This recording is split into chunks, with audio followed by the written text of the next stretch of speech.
In this video, we're going to share our top 10 tips for turning your research into a blog post. As with all writing, the most important consideration is your audience.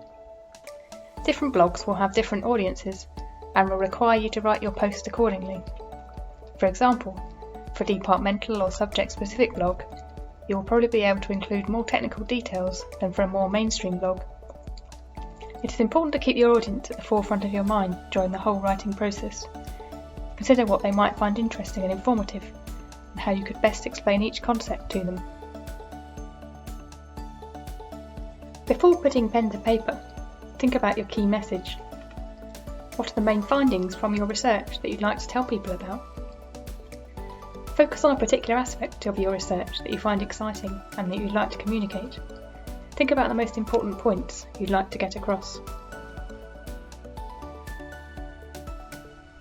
It is helpful to provide some context for your work. This doesn't have to be very long. Often just a short paragraph could be enough. Explain why you're working on a particular problem. If you can, relate your research to people's everyday lives and describe why your work is important. The best writers are skilled at taking readers on a journey. It is worth taking some time to think about the flow of the post and the journey you want to take the readers on. Aim to structure your post in such a way that each paragraph has a purpose and leads on to the next in a logical way. Start by asking yourself what you'd like the reader to get out of reading your post. Then consider what else you'd need to explain in order for them to understand your key points. A great way to start is to write a bullet point list that summarises each point you'd like to cover. Play around with the order and add, amend or delete these points until you've got a post structure that you're happy with. So, once you have this outline, it's time to start writing. Blog posts tend to be more informal than a research article or other formal texts, so you can inject your own personality into the writing style. Including some personal experiences can help engage the readers too. One of the most difficult parts of science communication is explaining technical concepts to a non-specialist audience. You can try to use analogies, examples, or visual explanations to assist you with this.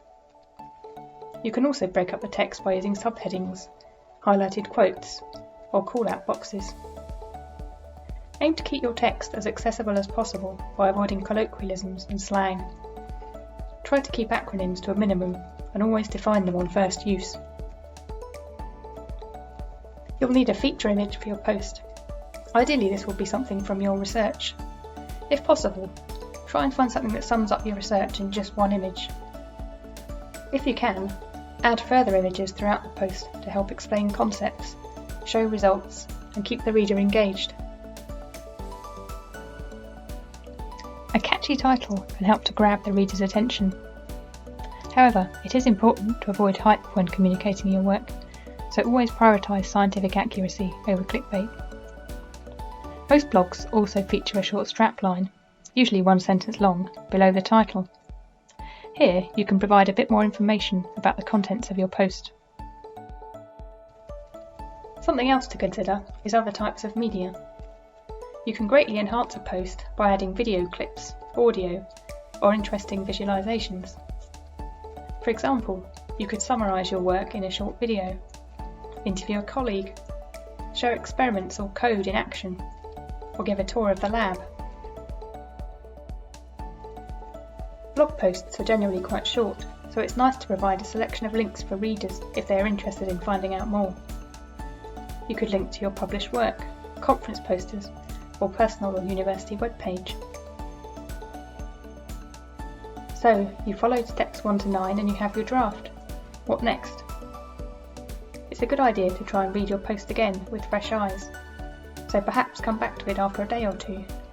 Have another read and see if there is anything you could improve. It can also be valuable to ask for feedback from a friend or colleague.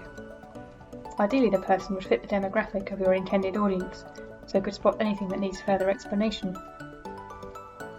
You should now be ready to submit your post. Good luck, and happy writing!